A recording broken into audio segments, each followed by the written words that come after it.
have an uninterrupted electricity and water supply from solar energy in the Gambia and beyond, worry no more. Because Solar Enterprise will provide you with the solutions at reasonable cost. We have experienced personnel who can install and advise you about your electricity and water supply with a warranty period. We have good quality solar products from North America and Europe. We provide services and sell products to individuals, organizations, institutions, private offices, communities, and government.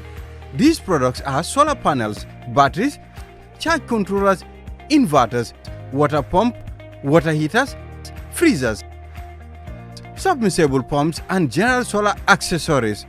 Visit our stores at 48 Kairaba Avenue and Brusubi Highway, or you can call us on 7657 479 980-8483, 340-9400 or 635-9906. Islamic microfinance is becoming an increasingly popular mechanism for poverty alleviation, especially for developing countries around the world. This microfinance service adheres to the principles of Islam as a form of social responsibility. Yona Islamic Microfinance is the Islamic microfinance of choice in the Gambia, trustworthy and reliable. At Yona Islamic Microfinance, we provide savings products, current accounts, financing products in conformity with Islam.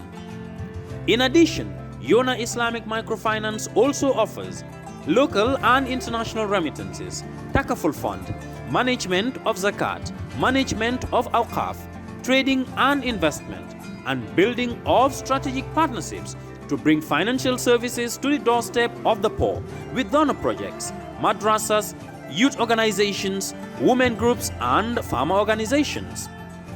Make a choice with Yona Islamic Microfinance today. For more information on Yona Islamic Microfinance, call 377-2151 or 9832-151 or visit Yona head office at Tipa Garage, Bakote, or visit any Yona branch located countrywide near you.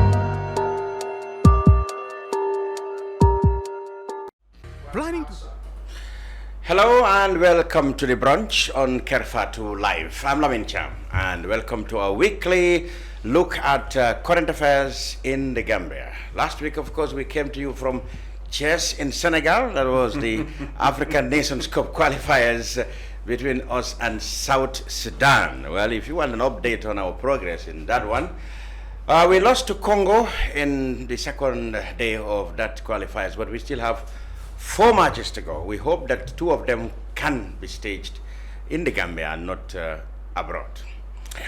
Today we are back in the Gambia and in the same studio here in tranquil Brusubi Turntable Roundabout. This week, the major topic, of course, was the Vice President's speech given at a special retreat of government officials and ministers at the Jawo Conference Center. Was he merely playing to the galleries or mere rhetorics or practical policy he wants to implement? He touched on all sectors of the Gambian government and vowed that business will no longer be as the same.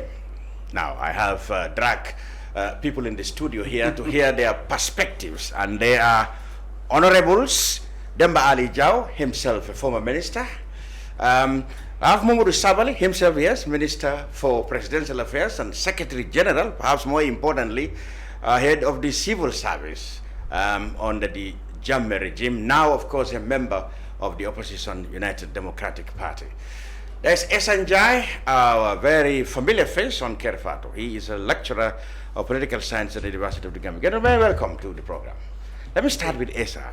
When you had the Vice President talk in this language and manner, and then you listen to the reactions from the people, from all spheres of opinion, what comes to your mind? And remember my question, do you think he was really being sincere in what he was saying, or he was just merely,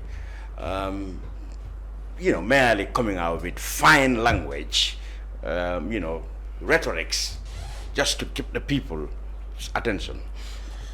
Well, I think I'll put myself in a very funny situation if I say, if I want to, judge whether he was sincere or not in what he was saying. Because one, I've not worked with the vice president directly. I was just at the university when he was the higher education minister, of course the university under his ministry. And I've not interacted with him personally, so probably people who worked with him will be able to say whether such statements are usual of the vice president. But those that have worked with him have said that he's very straightforward person. He doesn't miss his words when it comes to telling the truth. But that's not me, because I've not worked with him directly. However, I listened to the statement, and then it generated a lot of controversy. There was someone on the community of Gambian scholars who said, the vice president should just, especially on the land issue that he touched, that the vice president should just have been straightforward and be blunt, that it's not the foreign companies that should be used as scapegoats, that the vice president was using the foreign companies as scapegoats, but it is rather the corruption in the government when it comes to land allocation and all that, not that is responsible for the land problems in the country. I've also listened to some people and read some people who said that the vice president has been in government for the past 5-6 years, and some of these problems that you talked about had been existing, and why talking about it now? But for me, from my personal point of view, I don't think it's a bad start to have the vice president talk in such a straightforward manner, because I think this is for the first time. I can be corrected if I'm wrong, but I think this is for the first time when we have public officials, especially the vice president, such a position, being very blunt with the problems that are happening in government. And I think it is, indirectly or directly acknowledging the failures of this government for the past 5-6 years. That when it was elected in 2016, came to power in 2017, nothing much has been done on these areas to improve the lives and livelihoods of Gambians, to take care of the needs and aspirations of the Gambian people. So it's a way of acknowledging the failures of the government, starting from the president, the cabinet, and everybody else. And the vice president cannot be an exemption to this, because he was in office. I've always said that when he was in office as higher education minister, that is the sector that I'm from, there has not been much improvement in that sector. But then when he was appointed vice president, I said probably this could be a good pick. But then people have said also that why talking about it now, like I said, and all these problems. But for me, it could be a good start, in the sense that the vice president, when he was higher education minister, he has his specific area, the sector, the domain. He might not be able to talk about problems in other sectors or other ministries. He could, we could hold him accountable that in your own area, because he was talking about reforms in higher education and all that not, but we could hold him accountable to say, what did you do to bring that change for the past 5-6 years in the higher education sector? But now, as vice president, he's deputizing the president. I think he should be in position to talk about all these problems, especially the cabinet retreat. The president was in there. He was the one that was representing the president. So being a higher education minister, he might not be able to talk about all the problems in other sectors, but now being vice president, he will be in position to talk about problems in all other sectors, because technically he is just deputizing the president. He is number 2. But also, I think this is also breaking that barrier. This is breaking that norm, because it's a norm in the Gambia that normally when you are in public office, you do not have problems in government and all that. And I think the vice is coming out to acknowledge these problems. It's a good start. Now, it's for the Gambian people also to make sure that the government is held and the government is checked. Because it's not only about that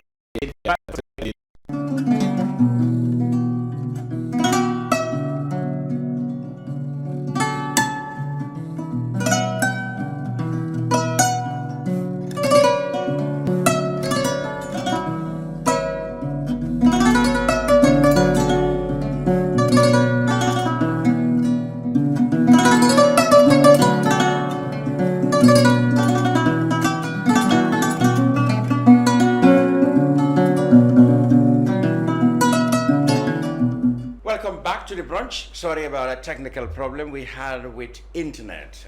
Well, yes, we're moving now to the Honorable Momodou Sabally himself, former minister and head of the civil service. Mr. Sabally, I just begin by first asking you, what is your reaction to what Honorable Badara Diouf had been saying? And then, of course, we'll go into details as to how do you think practically he would be able to get his colleagues and his boss to implement those very lofty ideas he talked about back at the conference center. Well, yes, like I was saying before the internet went off, I'm not impressed at all. I said if Badara Diouf were just appointed vice president now, coming as a fresh member of cabinet, and then disparaging his colleagues and his boss, I would have taken him seriously. But the fact is, Badara was in this cabinet for the past 5 years in one of the most important cabinet positions. And unlike those looking from outside, I was within. I know how cabinet works. Badara was one of the most influential ministers in that cabinet, because I know that apart from just sitting with Adama Barrow in cabinet, he can go to dinner at State House and tell Barrow what he wants to tell Barrow in a language that Barrow understands better than English. Badara knows this, and I know it for a fact. So the point is, this government has failed in all areas, will keep on failing. Perhaps Badara knows that, and he wants to exonerate himself in the eyes of the public. But just like the washing of the hands did not exonerate Pontius Pilate in the case of Christ, Badara is not going to be exonerated from this. You were a higher education minister, and you have a background in basic education, and you are in a country where education is failing. What did you do about it? You are in a country where your university, just a couple of weeks back here, students, Gambian students who paid their fees, could not get classrooms. They were sitting under the neem tree. And you will not talk about that in your Shakespearean lecture at Sadauda Kairaba Jawara Conference Center, but you'll talk about lands, you'll talk about higher education, you'll talk about corruption. More than losing money, what we are losing is the minds and brains of our young people. That is the most expensive resource that any country can waste, and Badara is culpable in this thing. But Badara Diouf is not talking about what's happened. We just had, I'm surprised Essa didn't even talk about the issue of the UTG staff and faculty, where Badara has been manipulating them, dribbling them, lab, Kaya score, manipulating successive faculty heads and buying them in. That problem is still there. The learning situation is bad, teaching conditions are bad, and you are the same to come and tell this cabinet, if I were Adama Barrow, I'll fire Badara Diouf, and rightly so, because Badara should have spoken. He should have spoken to his colleagues. This is a retreat, for God's sake. It's not supposed to be some orchestra. Instead of speaking to his colleagues, he was talking about them to the public, trying to make himself look clean. He's not clean. He's part and parcel of these problems. Perhaps Badara knows that these problems cannot be solved, and he's a smart guy. You have to give him that credit. He's trying to tell us, you are part of the problem. But yet, to be fair with him, I mean, he has come out. He acknowledged some of the things you talked about. That is actually. But he probably was not in the position to have influence over all these things you talk about. Even he was minister. Let me tell you one thing. As former Secretary General, Presidential Affairs Minister, and head of the Civil Service, the Vice President position is just a ceremonial position. Badara is actually less powerful now than he was. How is that possible? Because I know how it works in cabinet. I was there, and I've worked with ministers even before I became a minister. As higher education minister, he has more power, more influence than he has as vice president. Perhaps he doesn't know that. He will find out very soon. Oh, really? Yes. Jawo, you have some observations about what Sabally had to say. No, I think Mr. Sabally was speaking his mind. I mean, it's the objective of all of us to actually analyze the speech and the way we actually interpret it. So this is how he has interpreted it. But as I said, I did not agree with him in one thing. That is, I don't think Badara was. Can I ask a question? Yeah, yes. Because this is also an issue of ethics, and government is not a joke. Cabinet is quite a sacrosanct institution. You can go to your president and your colleagues and talk to them. D.A. Jawo was Minister of Information, and we all know he's an honest guy. He speaks the truth. Would D.A. do what Badara did? Did D.A. do what Badara did today? It's not right. Even in a political party, talk less of a government. You are in. So you mean you said it's wrong. It's very unethical for Badra to come and throw his colleagues under the bus. Absolutely. Disparaging his colleagues. That's what he did. I mean, I would say no. He was being blunt with what the problems of the country was. But that's exactly you are just confirming what I'm saying. Blunt about everybody except his own failures. Inherited this at the very least. Didn't he mention education? At the very least, Badra should have given us the keys to the Farababanta compass. What happens to that? He's destroying GTTI, our only functional vocational education institution. That has to do with money. I mean, who told you? This is more about attitude than money. The Farababanta project, as far as I'm concerned, when I was in cabinet, it was fully funded. I know there were variations, even if it is money. Where is the 1.4 billion euro? Why didn't Badra go to Brussels to get the education part of it? My friend, this guy is culpable. You cannot make him a saint here. No, listen, I want us to take politics out of it. And this is as political as you're talking about government and Essa. Badra is a politician. I know he's a politician. I have a picture of him with a Barrow hat, and I know he did politics for Barrow. In fact, even that statement he made is political. I know. But what we want now, what we want this. Yes. We want as Gambians now, having acknowledged, as he did, that the past he did not acknowledge anything. He badmouthed his colleagues, he threw his colleagues under the bus, and he behaved in a highly unethical manner. It's not. Having acknowledged. As far as I'm concerned, I think he was bold enough to come and say this. Which is would you have done that? No, I mean, did you do that? Because you know it's not ethical. You know that's not right. Jawo wrote a letter. Of course, Jawo wrote a letter when he was supposedly that was still a letter. Since I'm not doing of course, and that's the right thing to do, Mr. Jawo. I mean, that's a that's the ethical thing to do. Government is a collective responsibility. Absolutely. Some of the things you may not agree with what is discussed in cabinet and what's happening, but you don't come out and say that. But the thing is, I mean, in this case, I think but many people commended him for saying so because many people wouldn't have said it. My friend, blunt and some of these things. I mean, probably he has not gone into the nitty-gritty of some of the things that I think we are discussed in cabinet. But the very fact that he has pointed out, in a blunt way, some of the things happening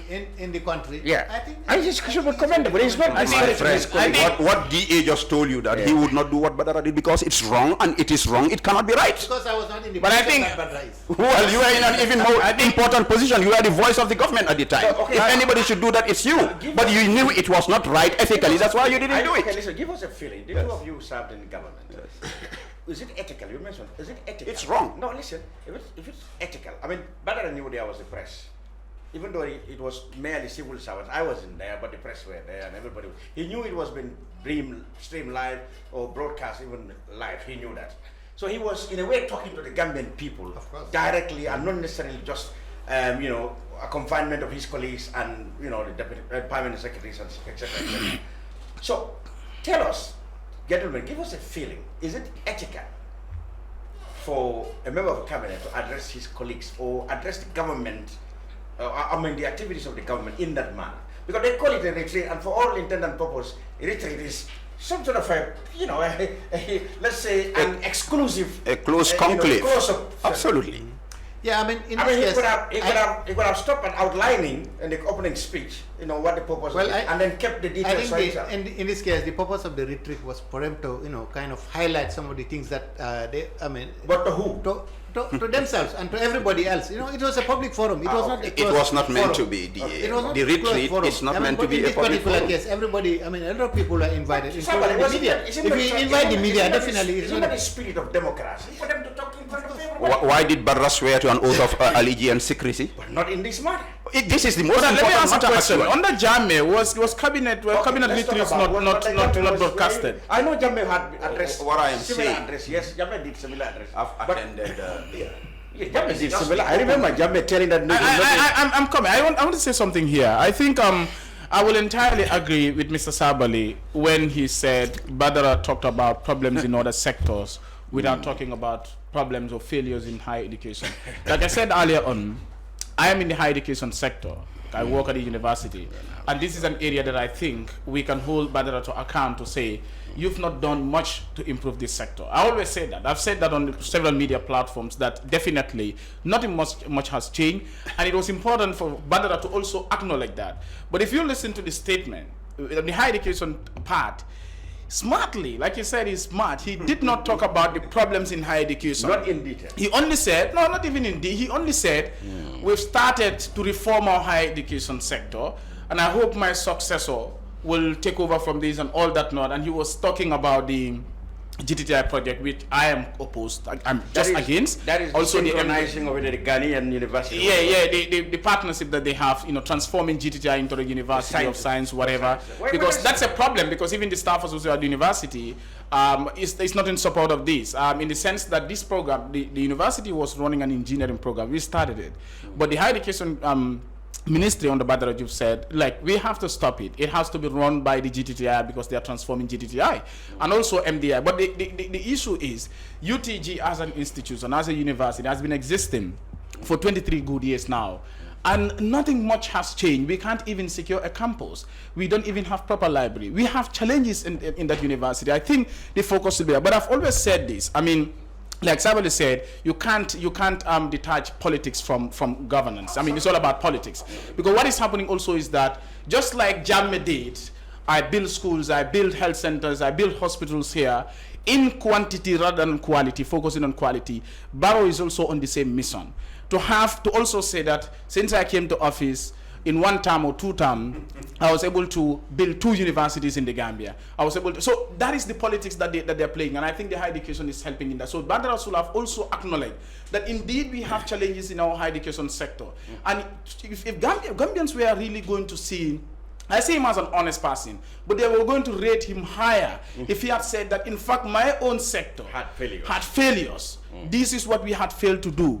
And as a vice president, as a cabinet member, I am ready, as a government official, a public servant, I am ready to learn from this challenge, to help my successor, to move and improve this sector, and then move on to other areas. But like he said, it seems like he was focusing on other. But for me personally, like I said earlier, it's not a bad start for us to have that. And also, for Badr, I didn't work in cabinet. I've never been a cabinet member. I've not even close there. But then I will question whether this is unethical for somebody, a cabinet minister or vice president, to come out and acknowledge these problems. Under Jammeh, Sabally was there. I mean, Jammeh was talking about these things. Essa said he will sit down, where new cabinet members are sworn in.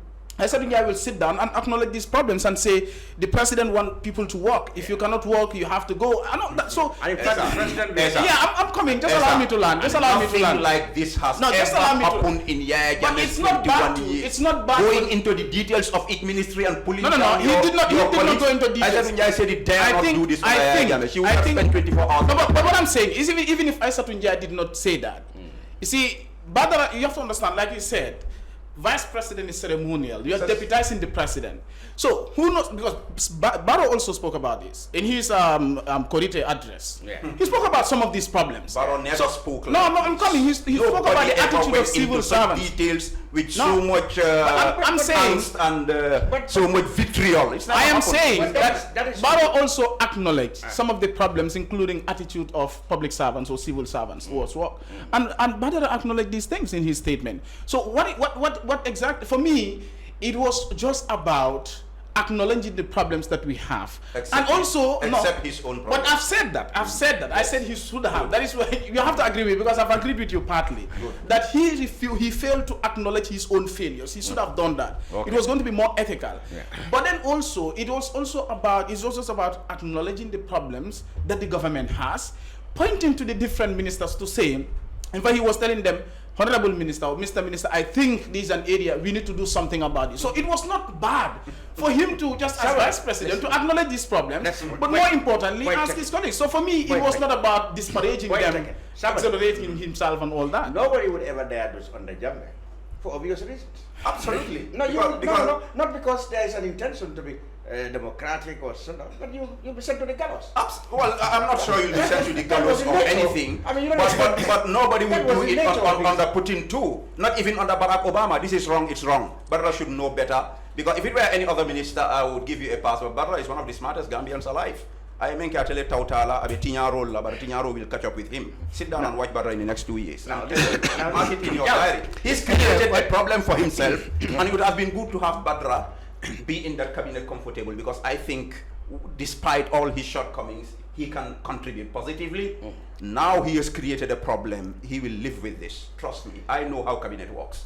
Okay, Jawo, Do you think, let's go to the areas he talked about. He talked about, well, education, incidentally, these people have already dealt with education on him. Yeah, but even on education, I agree. I tend to agree with both Mr. Sabally and Essa on this area, particularly the GTTI transforming into a university. I think that's not a correct thing to do. I mean, we have the University of the Gambia here, which has been struggling, with a lot of problems. If you have money to transform another university, we cannot afford to have two in fact, the public fund was universities. available. The fund was available. The fund was available for UTG. They just transferred, and UTG was the one who lobbied at the moment, Gambia definitely doesn't have the means to be able to run two public universities. I mean, why can't we just concentrate on developing the University of the Gambia? I mean, the GTTI could be a faculty of science and technology or whatever under the university, but having two universities with different administrations, all the costs that it goes with, honestly, I don't agree with that. I think the government should revisit that aspect of it. Gambia College is also going to be transforming the But let's talk about, I think he talked about security as well. Did you follow what he said about security, that there should be reforms? I mean, he talked about the reforms that were all stalled and etc. He now wanted to focus on civil service reform and security reform he talked about. Yeah, but so far, what has been achieved in that? Do you think he can come with any magic solutions to achieve that? Yeah, I think it's a question of reminding his colleagues that we have this we have the civil service reforms. I mean, now they've got a civil service reforms minister, and then you also have the security sector reform, which has kind of stalled because nobody has seen any kind of reform as far as that area is concerned. So it's a question of calling their attention to some of these things, that these are existing government policies, but not much has been achieved in them. So why can't we just do something about it? I think he was just I don't think it was a bad thing, that he would remind his colleagues and everybody else that these are the issues that we should. Don't you think, because he sounded like somebody who knows the issues. If people will often say Barrow doesn't even know the issues. No, listen, Barrow doesn't even understand the issues. It's about understanding, that's what they would say. But now here is somebody who at least knows the issues and he's serving on the Barrow. Is not a positive addition to the quality of service we expected from the government? Somebody who knows the issues. He had this knowledge for 5 years, did nothing about it. He probably was not in that influence. My friend, I am telling you, as a former member of cabinet, that he had more powers as higher education minister than as vice president. And this is the fact. He didn't do anything. Now he knows. But I think Badra, I tell you, Badra is smart. Even if you hate him, you have to acknowledge that. Badra knows the system is broken. It cannot be fixed. Now he's washing his hands. But like I said, like Pontius Pilate, he is culpable. He cannot redeem himself from this. Going back to the specifics of the security sector, for instance, this is somewhere where if Badra is honest and sincere, and I will not say he is not, but I will also not say he is for him to prove himself. The vice president, as I know, sits as the head of the National Security Council. This is where he can do something. Can he do it? I doubt it, because Barrow wants Macky Sall's boys around him to secure him, because he knows he's not running the country right. So long as these Senegalese and these so-called economic are here, our security sector reform is not going anywhere. And if Yaya Jammeh can advise you, even at the time when you kicked him out, and he said, take care of security, Barrow should take security seriously. Barra, can he do much? He has the opportunity, but I'm not sure Barrow will give him a free hand. I believe Barra knows where we should go. But I said somebody in the government who knows where we should go. But even the new defense minister, who I think is a fantastic pick, Serimodo. He knows the issues. A fantastic pick, but Barrow wants these Senegalese here because he knows Gambians are not happy. But is the security sector, the whole thing just be about Senegalese and economic presence here? I think it's more than that, isn't it? Well, it's a symptom of the deeper cancer. That's the dysfunctionality of our entire security sector, thanks to Adama Barrow. Will you agree that in the security reform, the fact that we have foreign boots on our soil, nothing can be achieved on that? Well, that is the foreign, security members, just one factor of it. But I think there is not much political will on the part of the government actually to carry out public security sector reform. That is quite obvious, with or without the foreign forces. I think the political will definitely have not been demonstrated by the government. So what can Badra do? He talks, very strongly about the reform. Well, what Badra can do is to point out some of these things, and he has done that. He's a member of the government, so he alone cannot carry out anything. All he can do is to point these things out, and then together they can be able to address them. They can be, at least point out some of the issues that they need to do to address some of these things. Yeah. What about security? Yeah, he talked about. What do you think of? I think, like you said, what Dara can do, that's a question. But we all know that policies can be there, but implementing them is a problem. In fact, and since the beginning of the security sector reform, when it was launched in September 2017 by Barrow, what we've seen was that it was a slow pace. At some point, I mean, you even question whether the reform process was taken seriously by the government. At some point, the EU has been funding the security sector reform program, said that the security sector reform was not moving anywhere. It was at a slow pace.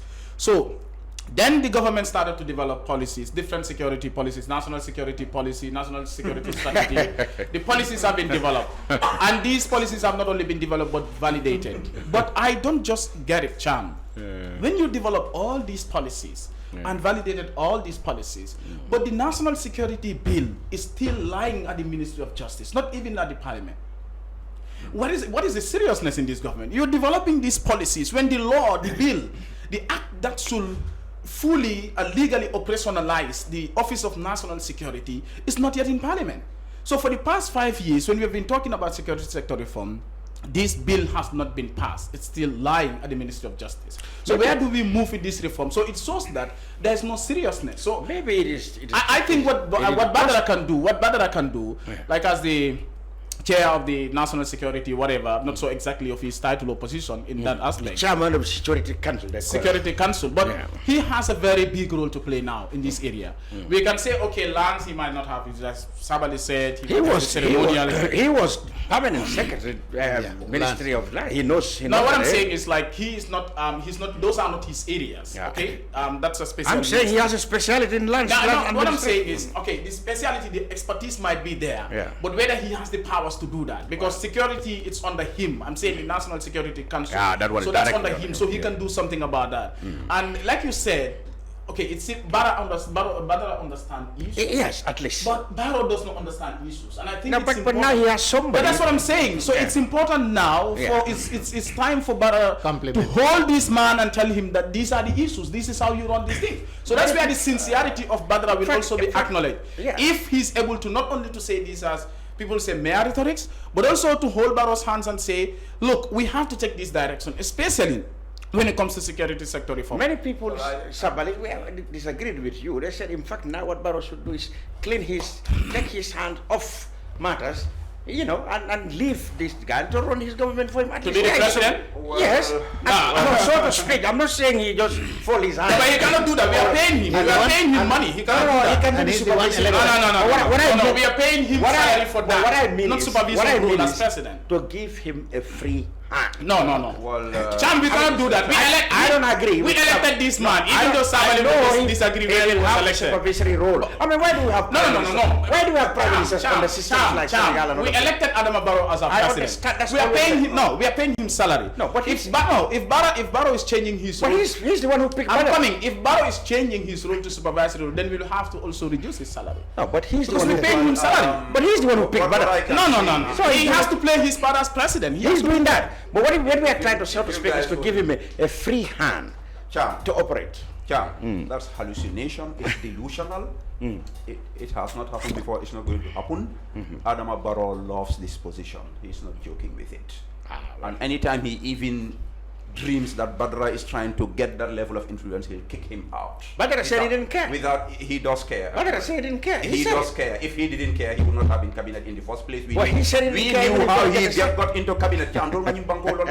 We know what's going on. For me, the point is Badra has an opportunity which is almost blasted away. Because if Badra knows the murmurings in the corridors of powers in the past 3 days, he'll just play 2 rakas, repent and resign.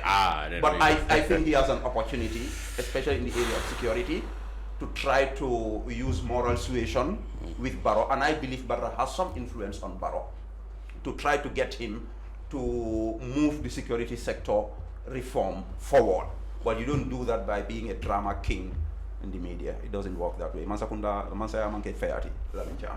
I mean, you can, the most difficult president, I've been able to convince Jammeh to do certain things, but you don't go and take a loudspeaker and say, Jammeh, no. There are ways to do that. That's but Jammeh and Barrow are different too. That's what I'm saying. Barrow is now wearing white haftan and the green, he went to Kanilai, so I don't know much about that. But what I'm saying is, Badra has an opportunity to use his intelligence, convince Barrow to take some of these steps to move the reform agenda forward.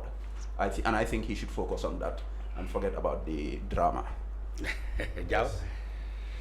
Yeah, I mean, as I keep on saying, I mean, the very fact that he has pointed these things out to the public, everybody knows. We all knew that some of these problems exist. But now that government, through the vice president, is acknowledging the existence of these problems, we can only hope and pray that, you know, the government will take it very seriously and then start acting on these problems now. You know, I mean, let's hope and pray that, you know, I mean, it will at least kind of induce them, well, the government and the President Barrow and everybody else in the, now that, I mean, one of them, the most important, well, the second most important personality of the state has spoken about this thing in public.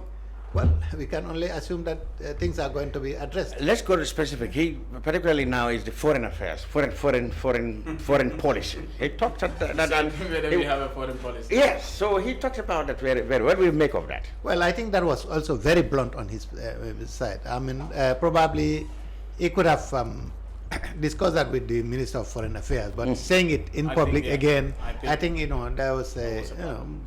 So you are agreeing with the disparaging his colleagues? That's one of those things. The way he put it. I think to say that whether he doubts whether we even have a foreign policy. Yeah, I think that was too much. Yeah, I think that's you what were I in think. government for the past 5-6 years. You are telling us that you doubt whether we have foreign policy, and of course, foreign policy is wide. It entails even education. Education could be part of it. So if you are asking yourself whether you are doubting whether we have a foreign policy, then you're inviting, I mean, questioning. Like, people tend to question whether you are serious as a government. I think what could be said is that we might have a foreign policy, yes. But is this foreign policy strategic? Well, I mean, he was speaking of the cuff, so we can understand maybe some of these clips, you know. So is this foreign policy strategic, especially towards our neighbor Senegal? Because for me, our problem is, you see, if you look at Gambia's foreign policy, our relations with other countries, I think it needs reform. Because we're talking about different embassies being created. Our foreign service has now been turned into, like one of my students will say, an executive dustbin. It is. Those that are not needed, okay, in the in cabinet or somewhere in government here are the ones that they will throw in foreign service. And I think compensation. Exactly, political compensation. And I think it's important that Badra acknowledge this. Look, he might not say this publicly, but he should sit down, Barrow, and tell him that, look, our foreign service is important, just like our domestic policies. Our foreign policy is important, just like our domestic policies. So getting the right people there with the right expertise, the right knowledge, because diplomats are supposed to represent the country. They represent the country not only for political interest, but security interest, economic interest, and a whole lot of other issues. So if you need competent people to be there, to be able to get something for you out there, to be able to foster that relations between you and those countries, especially international organizations. So if you are taking foreign service as an executive dustbin, those that are not yet here, and you want them to compensate them politically, you take them there, whether they have the expertise, the knowledge, the competence or not, you don't care. I think that is problematic. Secondly, a foreign policy towards Senegal. Do we have a clear-cut strategic foreign policy towards Senegal? We know that Senegal certainly has. Okay. Absolutely. Of course, they absolutely. Of course, economic is present here. I mean, Senegalese forces are present around Fonyi. They are on a mission. How do they get to the MFDC? They are on a mission. We know. We know that Gambia today cannot survive. It seems like we can't survive in the absence of Senegal. One, the security of the presidency is in the hands of the Senegalese. Two, the electricity issue, Senegal. Internet, Senegal. Even football, we have to play our match in Senegal. Well, there you go. Like, this is an insult. It's a national embarrassment. So Senegal has a clear foreign policy strategy towards the Gambia. They know what they want. Look at even the Senegambia bridge. Okay, so it seems like Senegambia bridge is in the context I know. That's what I'm saying African is that integration. Yes, African integration. Senegal has an interest. You are reacting to him about Senegal, but on the football you did not react. No, I'm because you just were in chairs. No, you were I in was chairs eating kebu. I'm on my own expense. Nobody on our own expense. But not on the GFF. That would have been a different. But then, anyway, I mean, before you come, I really agree on that aspect, particularly particularly our foreign service, with regards to the diplomatic service, it's definitely a dumping ground. I mean, we don't have many embassies around, and we need quality people, quality people to go to, those places rather than just taking politicians, politicians and putting them there who have I give examples. Who absolutely no doubt about, no idea about what diplomacy is, and you put them there. How can they actually not calling you sort, but specifically Senegal. You see, if you look at all the ambassadors that Senegal will send to the Gambia, these are seasoned diplomats. But that's everywhere. But what I'm saying is, look at our ambassador in Senegal. It's an important somebody who was an accountant in UTG, moved to Ministry of Youth and Sports, and then you took him to Senegal. A country as strategic as Senegal is. If when you talk about it, it's not just here. Senegal take countries look at those that are very seasoned administrators to anywhere in the world. Thinking about, maybe, I'm not sure about the former Vice President Essa Toure, whether she's going to Washington, but if she goes there, what can she, an important diplomatic appointment like, what's it? For us, Rabbi Cindy. I think the government needs to be serious about it. But the Gambia's ambassadors, were they any better? Yes. At some point. I think they it's were. certain important postings, and at least you need, I think, and then diplomats. you can even use the former region as a benchmark. You have seasoned diplomats at We least. have to move. Yeah, we have to move. But what's happening really? Barrow is dropping the ball by the day. No, let's stick with the foreign. That's what I'm talking about. Yeah, the most recent deployments to the foreign missions are really an embarrassment to the country. And what he's saying, for example, foreign policy. Fatma de Jahum Pozise go in Foreign South policy. Africa. At least Fatma was speaker, was seasoned. He was. These are political compensations we are saying. Who is going to the UN? Nobody has been. It's been rumored that it's going to be. I know who is going to the UN. You know that. It's really serious. You take a career diplomat out of the UN, and you take some civil rights activists as So you know better than us. We know what's happening. We don't know. But what he was saying again, foreign policy has ramifications on all other sectors. Yeah, that's important. And he mentioned education, where we could benefit so much. Yes. The University of the Gambia came into existence as a result of cooperation through with Canada. Canada. And these Canadians were happily coming here. We could have replicated that in several other areas. Aspects, yeah.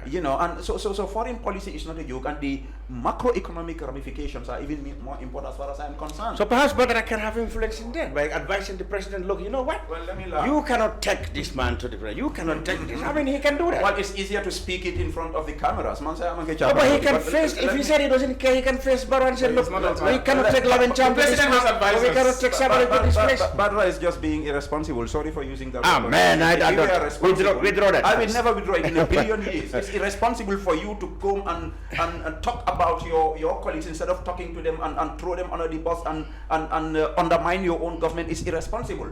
But having said that, and back to the topic of foreign policy and its macroeconomic ramifications, moving a single diplomat from posting back and another back is costing you millions. I'm telling you, Cham. Yes. So, there was a time when I was budget director. I have some. When Jame did some of these appointments, we used to go to him and beg him to hold on. Because budget implementation, especially around this time of the year, all the funds are committed. You are facing revenue shortages in a global macroeconomic environment that's even hurting America and England, talk less of a small open economy like the Gambia. To move all of these diplomats with their families, and of course they'll even go with adopted sons and daughters. Come on! What I think Badra should do if he wants to behave responsibly is to stop this drama king here. Let him go to Barrow. What he can do now is damage limitation. Because what Badra is admitting is that the damage has been done. Now what he can do is damage limitation. That's for him to use moral suasion. Maybe pick one or two sectors. For instance, foreign policy. Foreign policy is very important. Security sector reform. Instead of going home to Banjulinding in the evening, let him have dinner with Barrow at State House and try to explain some of the ramifications of some of these. So he goes to Banjulinding a lot.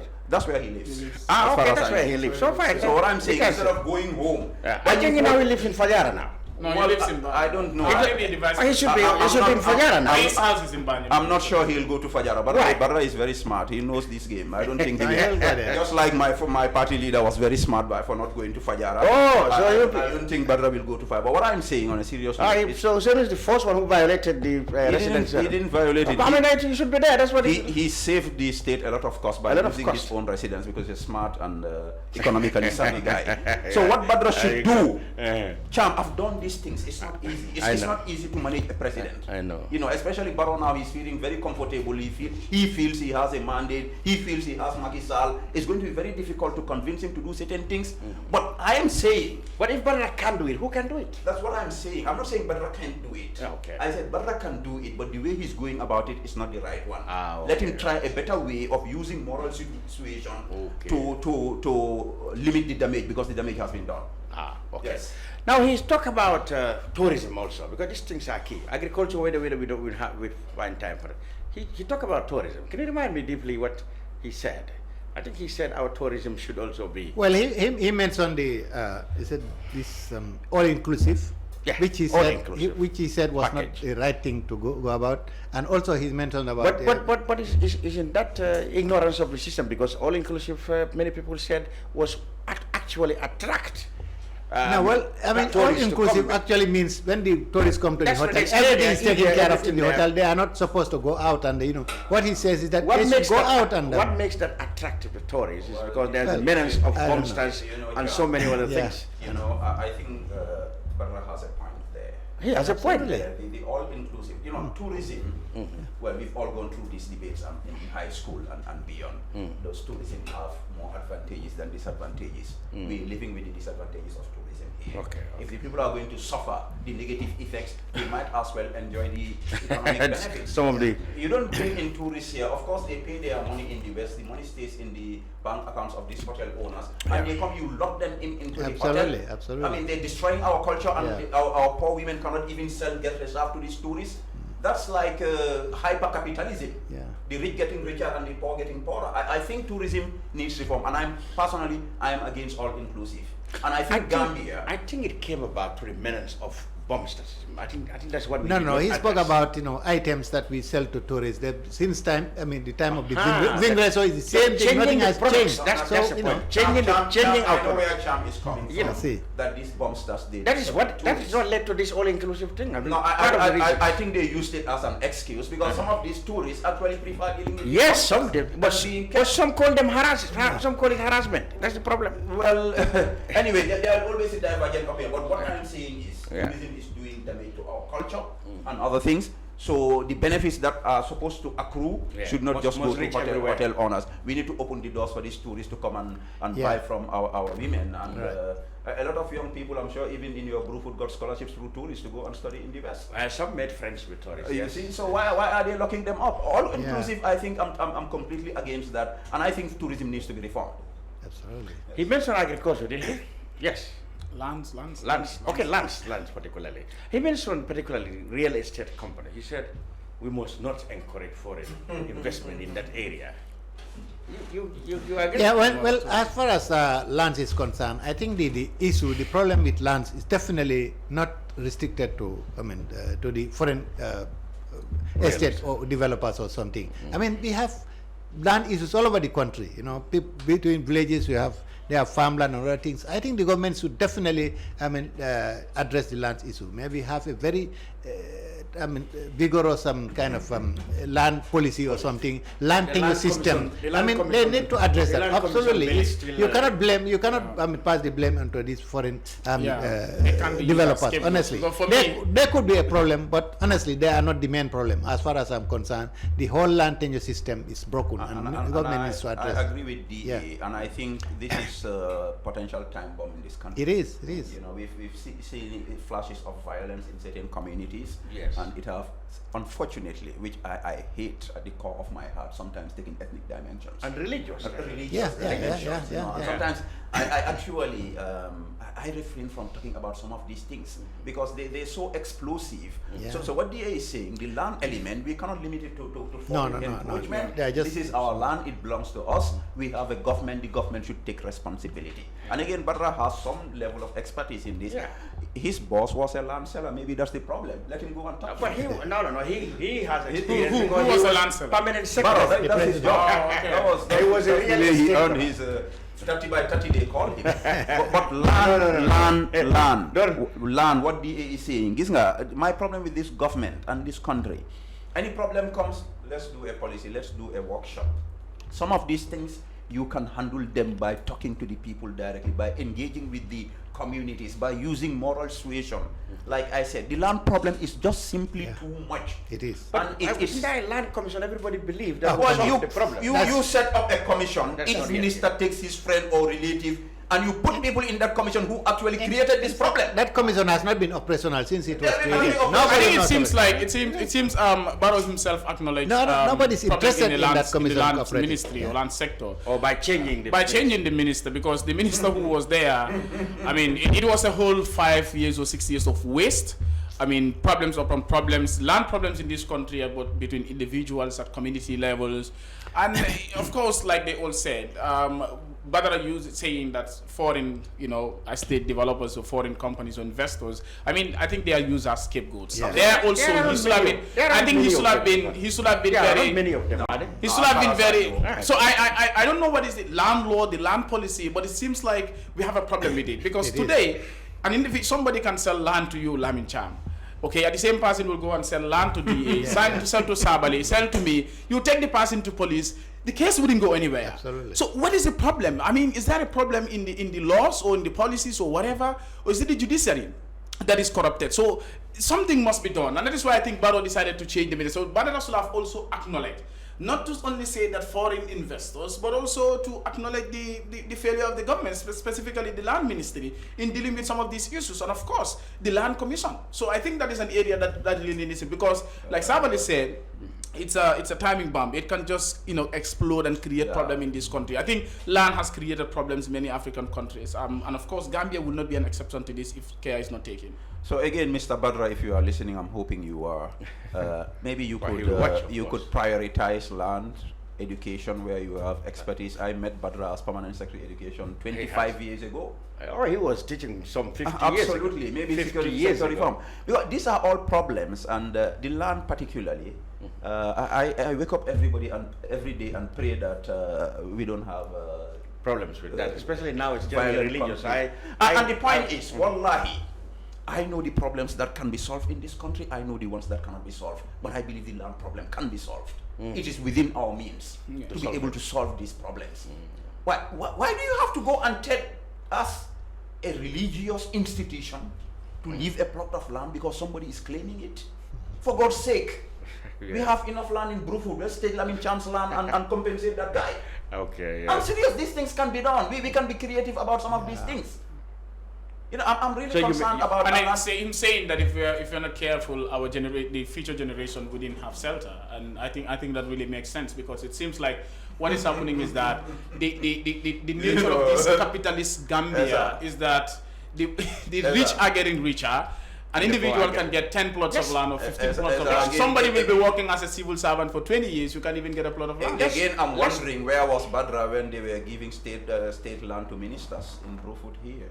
And Bigilo Annex. Bigilo Annex. He was in higher education. It has nothing to do with land. He was in cabinet. They said it was a cabinet decision. Probably didn't even know. Is he going to take exception? They said it's a cabinet decision. Look, these things are very serious, Cham. Yeah. We have. But then aren't they not entitled? He never did. If he did, he would tell us. The ministers said they are entitled. I doubt if the cabinet would The discuss ministers land. are entitled to land. What Are you about not you? entitled to land? We are all entitled to land. Not all of us can. I'm have not it. entitled to We are land. all. We are all. We are entitled. I This very is much doubt if wrong. the cabinet would ever approve the allocation of land to ministers, the individual ministers. I don't think so. So who approved that one? Well, It came from their probably they made the application to the ministry, and the minister. I think that's not part of the cabinet. Badra should do some soul searching. Oh, These okay. things are, every Gambian is entitled to land. I remember when I was SG, they offered me land and I rejected it at Salaji here. Because I was angry, because I served in the government for more than 15 years before I became minister. And You waited until I was secretary general, you give me land. I rejected it. I see. So we have a young population. Look, I go to football matches, I get scared. I go to ST's album launch, I'm happy with the music, I'm scared with the amount of young people that this country has to educate, get employment, for get shelter for. This is not a joke. And we are not asking for a miracle. But at least damage limitation, I think that can be done. Let's try to solve some of these Yeah, problems. the land tenure system really needs to Which is what Father is revisit. trying to do. Yeah. On the mic, yes. Good one. Now let's finally go with agriculture. What can be done to get agriculture? Because Cham, since time immemorial, I don't like farming. I think you should excuse me now. since time immemorial, from Bali. so much We money don't has do been pumped farming. into these things, and here we are, importing rice, importing everything basically. Since time immemorial, I remember. I don't know whether I'm in a position to answer what can be done. RDP, Ladeza, I told you about freedom Yes. from hunger You don't know anything campaign. about I cannot agriculture. remember how many. Yeah. Now I think government needs to be very serious about its agricultural policy and not make the agricultural ministry as just a dumping ground for anybody. I mean, Just like for example, sports. I would have preferred Ami Fabure, who was an agriculturist all Specialist. throughout her life, Absolutely. because she knows. But how can you put this Demba Sabally Demba as a Sabally. minister? Yeah, he's my brother. What? I mean, well, whatever the case, he has absolutely no idea what so he's now doing. you got.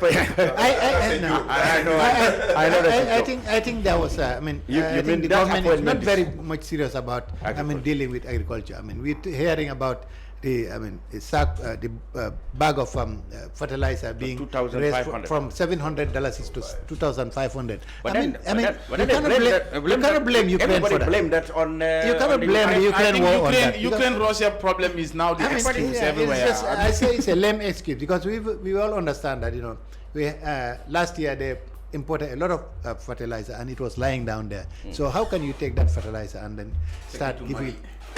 I think land That was taken to Mali. I think I think, agriculture is one Yeah. of the, I mean, most backward And the sectors. farmers too were I mean, helping themselves. They were selling. if you look at agriculture, to foreign operators who will not give them fertilizer when the need come.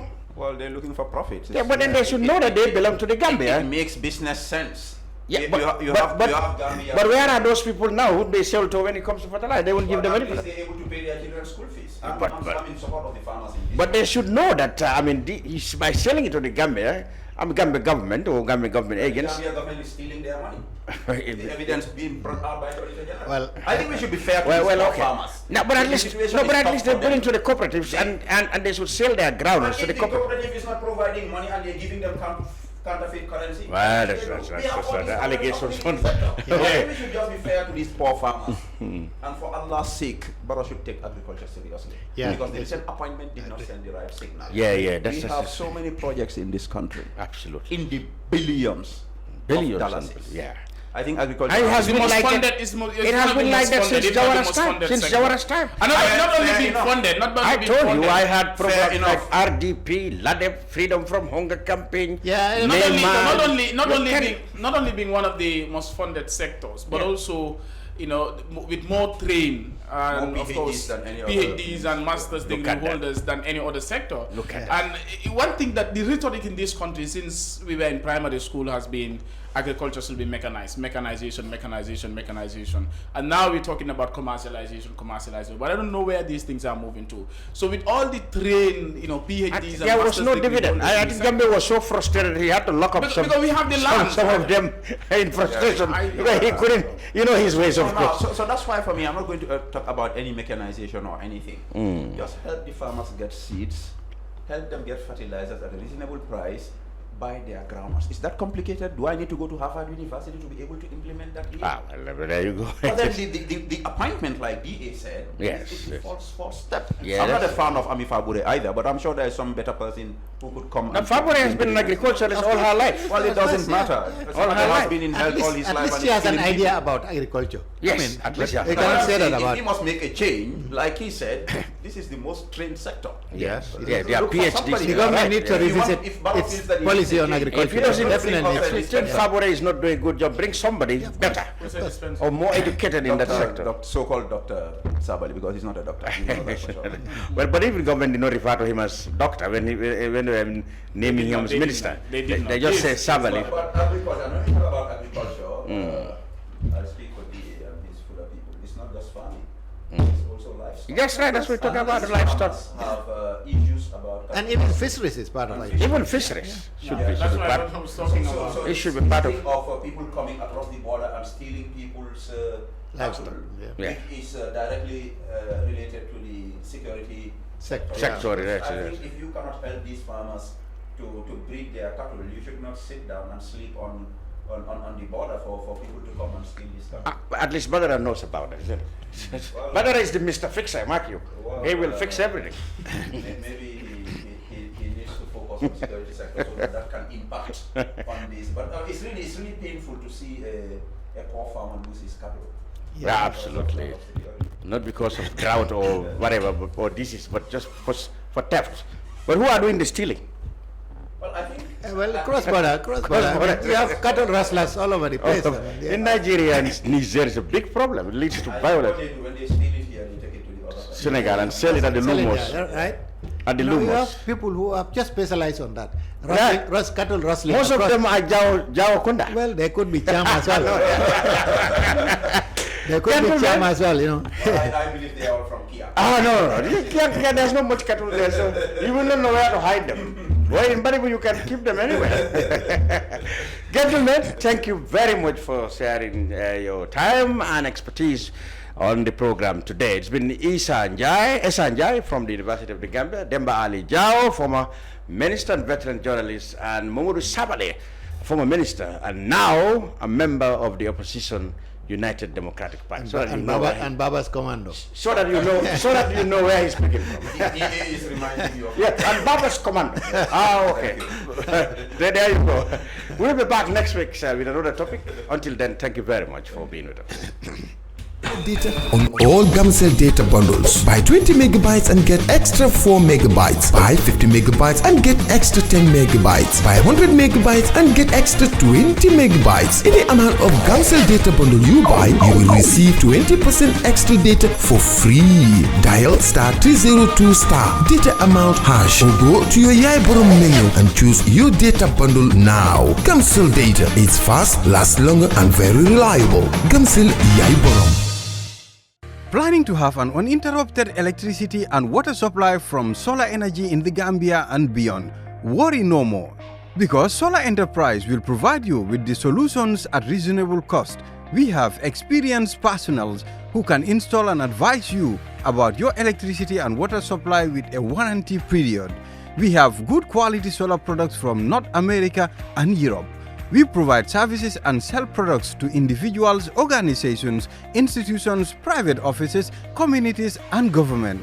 These products are solar panels, batteries, charge controllers, inverters, water pump, water heaters, freezers, submersible pumps, and general solar accessories.